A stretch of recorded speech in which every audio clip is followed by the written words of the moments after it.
முருகா, எனக்கு இன்னும் கோபம் தீரல. மறுபடியும் ஏதாவது பேசி என் கோபத்தை கிளறி உண்மையிலே என்ன பைத்தியமாக்க வேண்டாம். சொல்ல வந்துட்டேன். ஜீவா, கொஞ்ச நேரம் பேசாம இரு. அவர்தான் உன்கிட்ட பேசுறாருல, ஒழுங்கா பேசு. முருகா, எனக்கு சில கஷ்டங்கள், மன ரீதியா உடல் ரீதியா. தெரியும்பா, கோயம்புத்தூர்ல உங்களை ஹாஸ்பிட்டல் அட்மிட் பண்ண மெடிக்கல் ரிப்போர்ட்டை பார்த்தேன். கவலைப்படாதீங்க, ஈஸியா கிளியர் பண்ணிடலாம். முருகா, எனக்கு பேங்க்ல நடந்த விஷயம் எனக்கும் தெரியும்பா. அதையும் முருகன் கிட்ட சொல்றீங்க, நேரடியா என்கிட்டயே சொல்லுங்க. உங்க இஷ்டத்துக்கு பேங்க்ல லோன் கொடுத்தீங்க, இப்போ அதுக்கு பர்சனலா நீங்க ரீபே பண்ணணும். புரியுதுப்பா. வேற வழி இல்லாம இந்த வீட்டை அடமானம் வச்சாகணும். அந்த கேரண்டிக்கு என் கையெழுத்து வேணும், அவ்வளவுதானே? அப்பா,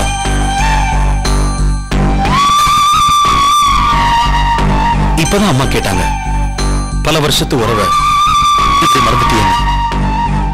அதையேதான்ப்பா நானும் கேட்கிறேன். பல வருஷத்து உறவை கோபத்தால சில நாட்கள் நீங்க மறந்துட்டீங்களேப்பா.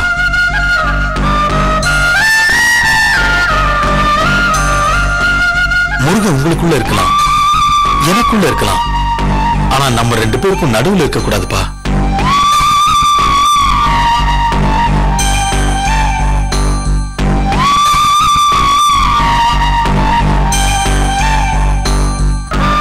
தப்புதான்ப்பா. உங்களை கேட்காம நான் கல்யாணம் பண்ண தப்புதான்ப்பா. இத பாருங்க, கவிதா அப்படி இருக்கும்போது அவளுக்கு முன்னாடி நான் கல்யாணம் பண்ண தப்புதான். அப்பா, அகிலாவும் நானும் என்ன பாவம் பண்ணப்பா? அப்பா, ஏன்பா இப்படி பிஹேவ் பண்றீங்க? இப்ப புத்திரன் உங்க பக்கத்துல இல்லாத சுகம் தான்ப்பா இருக்கு. அப்புறம் புத்திரனே இல்லாத சுகம் வந்துருப்பா. பிளாக்மெயில் பண்றியா? எமோஷனல் பிளாக்மெயில், அதெல்லாம் உன்னால முடியாது. இங்க பாருங்கப்பா, அகிலா எல்லாமே என்னால இருக்க முடியாதுப்பா. எல்லாரும் ஒன்னாவே இருக்கலாம்ப்பா.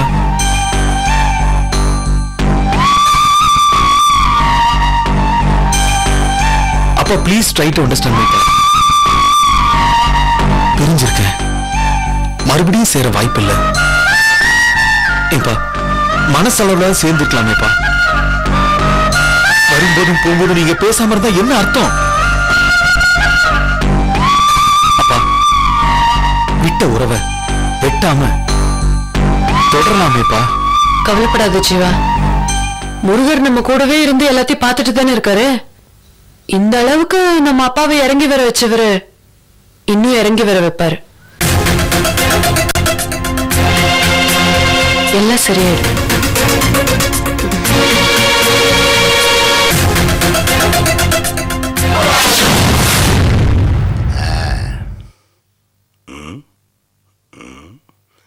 செல்வி,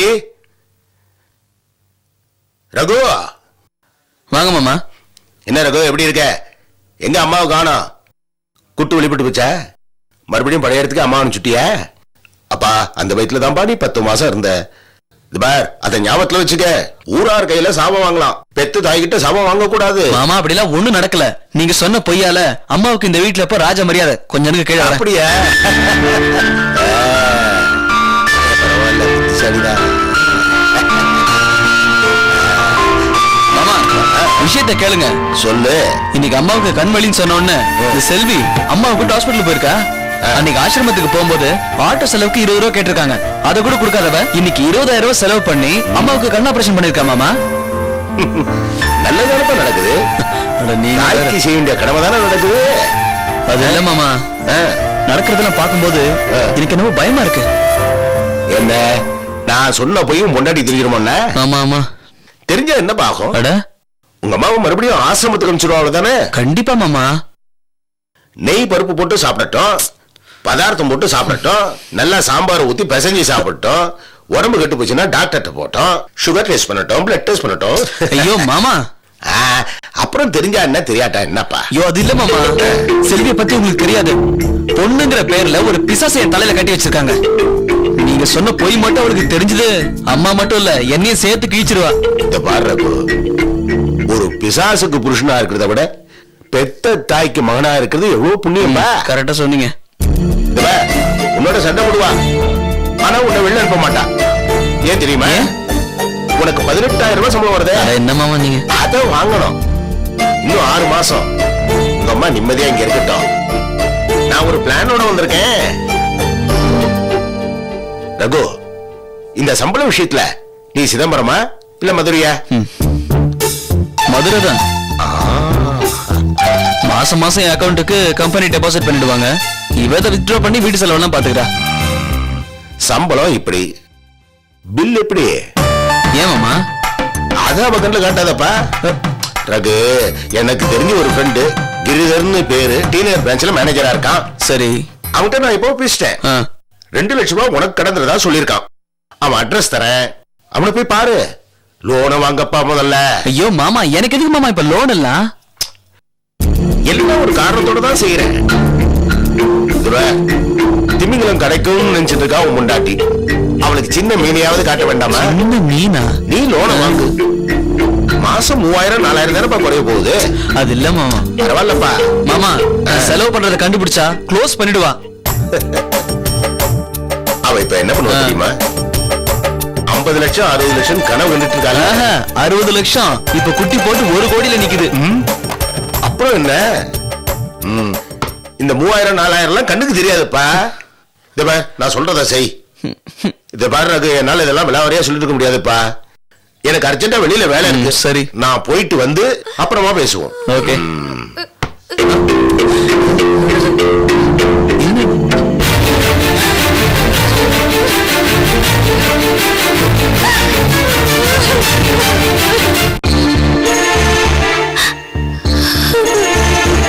என்னம்மா, ஏன் ஒரு மாதிரியா இருக்க? உனக்கு பட்டணம் பிடிக்கலையா இல்ல பட்டணத்து ஜனங்க பிடிக்கலையா? யாராவது ஏதாவது தப்பா நடந்துக்கிட்டாங்களா? உனக்கு பிடிக்கலன்னா சொல்லு புஷ்பா, திரும்ப நம்ம ஊருக்கே போய். மாமா, புஷ்பா இத கவலையோட அழுதுகிட்டு இருக்கா. என்ன எதுன்னு பொறுமையா கேட்கணும்ல. புஷ்பா, என்னமாச்சு? அது வந்து மாமா, திருநெல்வேலியில இருந்து ஒருத்தங்க. யாரு மாமா? சொல்லுமா. திருப்பாச்சேரி சும்மா இருங்க மாமா. அதெல்லாம் ஒண்ணு இல்லப்பா. திருநெல்வேலியில இருந்து காந்திமதினு ஒரு பொண்ணு என் கூட படிக்கிறா. அவதான் என்ன ரொம்ப ரேக் பண்ணிட்டா. அப்படின்னா என்ன? இல்ல மாமா, கூட படிக்கிற சீனியர் பொண்ணுங்களா இருக்காங்கல்ல, ஏதாவது ரேகிங் பண்ணிருப்பாங்க. ரேகிங்னா கேலி மாமா. ஓ கேலி. அதுலதான் ஹர்ட்டா இருப்பா. எல்லாம் கொஞ்ச நாள் எல்லாம் சரியா போயிடும். எல்லாம் ஃப்ரெண்ட்ஸ் ஆயிடுவாங்க பாருங்க. ரகு, நான் என்ன ஏதோ நினைச்சிட்டேன். இவ்வளவுதானம்மா? சரி அம்மா, நான் கொஞ்சம் வெளியில போயிட்டு வரேன். ஒண்ணும் பயப்படாத, கவலைப்படாத. சரிப்பா. வரட்டா?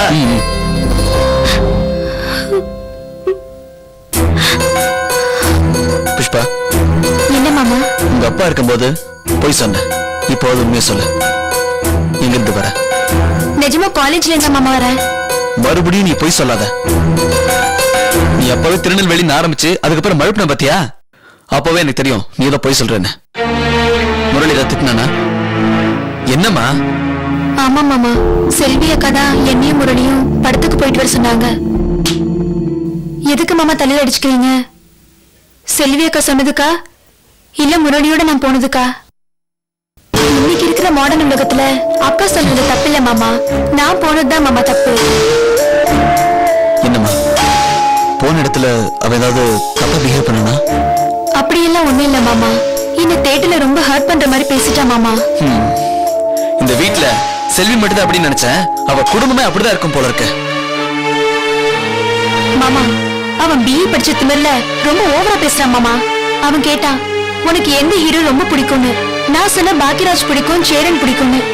அதுக்கு உடனே அவன் வந்து, என்ன நீ ரொம்ப பழங்கால மாதிரி பேசிட்டு இருக்க, எனக்கெல்லாம் வந்து டாம் க்ரூஸ் தான் பிடிக்கும், ஷாருக் கான் தான் பிடிக்கும்னு என்ன ரொம்ப கிண்டல் பண்ணி பேசிட்டான் மாமா. ஏன் மாமா, நம்ம ஊரு நமக்கு வசதி இல்லையா மாமா? நீங்க தமிழ்ல பேசுற, இங்கிலீஷ்ல பேச. Don't be a country brute அப்படின்னு என்கிட்ட சொல்றா மாமா. அது மட்டும் இல்ல மாமா, தியேட்டர்ல ஸ்டாலுக்கு போனோம். உங்க ஊர் மாதிரி கமர் கட்டு பிஸ்கட் எல்லாம் இங்க கிடைக்காது. இங்க வந்து சாண்ட்விச் பீஸா இந்த மாதிரி தான் கிடைக்கும்னு என்ன ரொம்ப இன்சல்ட் பண்ணி பேசிட்டான் மாமா. ஆக மொத்தத்துல அவன் என்ன ஒரு மனுஷியாவே பார்க்கலாம் மாமா. ரொம்ப அசிங்கமா போச்சு. அவன் வந்தப்ப அக்கா என்ன அவங்க கிட்ட இன்ட்ரோடியூஸ் பண்ணாங்க. நான் ரொம்ப சந்தோஷப்பட்டேன். அப்புறம் தான் மாமா வாழ்க்கைக்கு முகம் தேவையில்லை, மனசுதான் தேவை, மரியாதை கொடுக்க குணம் தான் தேவைன்னு புரிஞ்சுக்கிட்டேன் மாமா. அவன் சிகரெட் பிடிக்க கேண்டீன் போனான். நான் அவன்கிட்ட சொல்லாம கொள்ளாம வீட்டுக்கு வந்துட்டேன். நான் வந்தது தப்பா மாமா? இல்லம்மா, உன் மேல தப்பே இல்லம்மா. நீ பண்ணது கரெக்ட் தான். நீ பேசுறதெல்லாம் நியாயமான விஷயம் தானே. இதெல்லாம் மறைச்சு எதுக்கு நீ உங்க அப்பா கிட்ட போய் சொன்ன? வேண்டாம் மாமா, எனக்கு சென்னை ரொம்ப பிடிச்சிருக்கு, என் காலேஜ் ரொம்ப பிடிச்சிருக்கு, இங்க இருக்க எல்லாமே ரொம்ப பிடிச்சிருக்கு. ஆனா அவனை மட்டும் பிடிக்கல மாமா. நான் இங்க இருந்து ஹாஸ்டலுக்கு போயிட்டேன்னா அக்காவுக்கு எல்லாம் உண்மையும் தெரிஞ்சு அத்தைய ஆசிரமத்துக்கு அனுப்பிடுவாங்க. என்னால அத்தை ஆசிரமத்துக்கு போக வேண்டாம். ஒரு நல்ல உறவு இழக்க நானும் தயாரா இல்ல. அதான் மாமா. என்ன மாமா ஒரு மாதிரி ஆயிட்டீங்க? ஒண்ணும் இல்ல. நீங்க பாரு புஷ்பா, இனிமே தயவு செஞ்சு நீ என்ன மாமன் கூப்பிடாத, அண்ணன் கூப்பிடு. உனக்கு எவ்வளவு நல்ல மனசு. அந்த மடைய இது கூட புரிஞ்சுக்கல பத்தியா? இல்ல உங்க அப்பா தான் ரொம்ப நல்லவர் நினைச்சேன். ஆனா அவருக்கும் மேல நீ ரொம்ப நல்லவளா இருக்கியம்மா. உன்னை நினைக்கும் போது ரொம்ப சந்தோஷமாவும் இருக்கு, பெருமையாவும் இருக்கு. அவங்க நினைக்கிறாமா விடு, அதெல்லாம் போட்டு மனசை குழப்பிக்காத. சரி சரி மாமா. ரூம்ல போய் ரெஸ்ட் எடுப்போம்.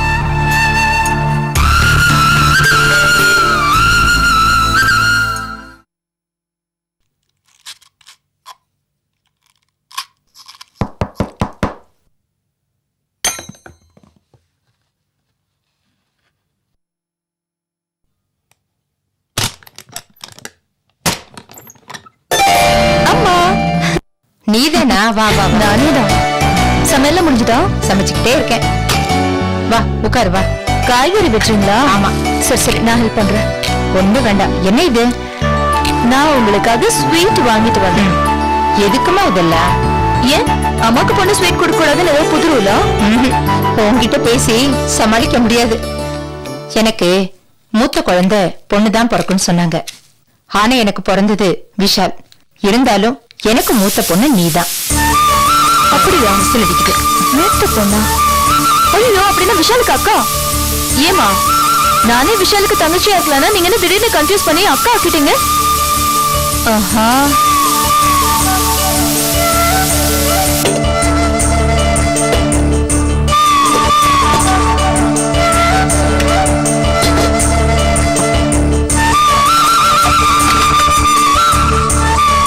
ஏமா, சொல்லிருந்தா நானே பண்ணிருப்பேன்ல. நானே இதெல்லாம் செஞ்சு எனக்கு பழகி போச்சுமா. இப்பெல்லாம் எனக்கு கடுகுக்கும் மிளகுக்கும் வித்தியாசமே தெரியல. விஷால் இப்போ ஒவ்வொரு நாளைக்கு ஒவ்வொன்னு சொல்றான். ஒரு நாளைக்கு உப்பை கொட்டிட்டேமாங்கிறான், ஒரு நாள் உப்பே இல்லமாங்கிறான். மறதி, பாழா போன மறதி. நின்னுகிட்டே யோசனை பண்ணிட்டு இருக்கேன், உட்காந்துட்டே தூங்கிடுறேன், படுத்துக்கிட்டு முழிச்சிட்டு இருக்கேன். போற காலம் வந்துருச்சுன்னா இப்படித்தான் எல்லாமே முரண்டு பிடிக்கும் போல இருக்கு.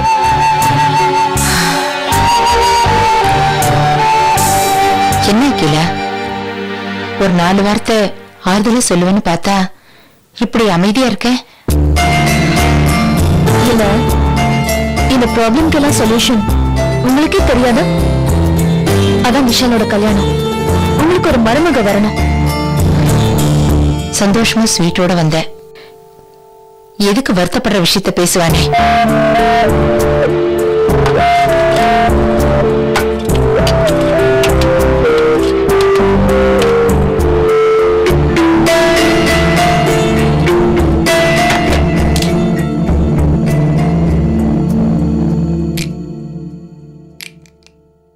என்னம்மா, நான் அப்படி சொன்னேங்கிறதுக்காக கோச்சுக்கிட்டியா?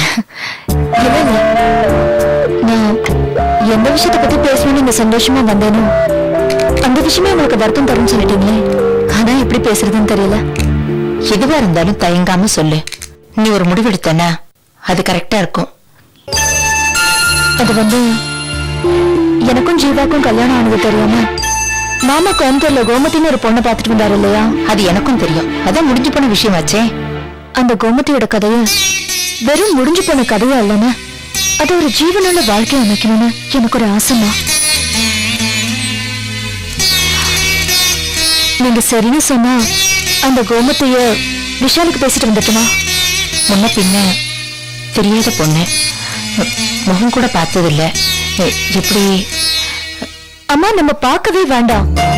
எப்பவுமே ஸ்டேட்டஸ் பார்க்கிற என் மாமனார் இந்த விஷயத்துல ஸ்டேட்டஸே பார்க்காம ஜீவாவுக்கு பரிசம் போட்டு வந்திருக்காருன்னா கோமதி எவ்வளவு நல்ல பொண்ணா இருக்கணும் இல்லையா? தனி கொடுத்துன்னு வந்ததுக்கு அப்புறமா புகுந்த வீடு எக்கடி கெட்டு போனா நமக்கு என்ன இருக்கிற இந்த காலத்துல நீ அவங்கள பத்தி கவலைப்படுறியே? அத விடுங்கம்மா. உங்க மகனுக்கு மேலும் கொட்ட சம்மதமா? மருமகளா கோமதி ஓகேனா மனைவியாவும் ஓகே ஆயிடுவா. அதுக்கு நான் பொறுப்பு. என்னங்க இது? சாப்பிடவே இல்ல? என்னங்க இப்பெல்லாம் சரியாவே சாப்பிடுறது இல்ல? நாம அவசரப்பட்டுட்டோமோன்னு பயமா இருக்கு. அப்பாவை சமாதானம் பண்ணி கவிதாவோட கல்யாணத்தை முடிச்ச அப்புறம் நாம கல்யாணம் பண்ணி வந்திருக்கலாம். நாம தள்ளி போட்டு தானங்க வந்தோம். மனமேட வரைக்கும் சின்ராசு மாமா வந்து உட்காந்துருவாருங்கிற பயத்துல தப்பிக்க வழி இல்லாம தானே கல்யாணம் பண்ணிக்கிட்டோம். சரி, நீங்க நடந்து முடிஞ்சதே நினைச்சிட்டு இருக்காதீங்க, சாப்பிடுங்க. வீட்டுல இருக்கும்போது கடவுளை பத்தி நினைச்சிட்டு இருப்பாங்க. கோயிலுக்கு போனதும் எதிரில இருக்கிற சாமியை மறந்துட்டு வீட்டுல இருக்கிறவங்களை பத்தி நினைச்சிட்டு இருப்பாங்க. அந்த மாதிரி இங்க உங்க அப்பாவை பத்தி நினைக்கிறீங்க, அங்க போனதும் என்ன பத்தி நினைச்சிட்டு இருக்கீங்க. வேண்டாங்க. புருஷனா இருக்க வேண்டிய இடத்துல புருஷனாவும் மகனா இருக்க வேண்டிய இடத்துல மகனாவும் இருங்க. தானே எல்லா பிரச்சனையும் சால்வ் ஆயிடும். இல்ல அகிலா, உனக்கு மரியாதை கொடுக்க மாட்டாங்க, அப்படித்தானே? நானும் நீங்களும் சேர்ந்து போனப்போ உங்க அப்பா கத்தி ஆர்ப்பாட்டம் பண்ணாரு. அதே நீங்க தனியா போனப்போ சுவாமி போட்டோ வச்சு உங்க அப்பா பேசல. அப்போ இதுல இருந்து என்ன தெரியுது? அப்பாக்கும் மகனுக்கும் நடுவில் இருக்கிற தடை நான் தான். அப்ப நான் விலகி நின்னா ஒரு தகப்பனுக்கு மகன் செய்ய வேண்டிய பொறுப்பை எல்லாம் நீங்க செஞ்சிடுவீங்க, அப்படித்தானே? இல்ல அகிலா, அந்த வீட்டுக்கு மறுபடியும் போய் அவமானப்பட நான் தயாரா இல்ல.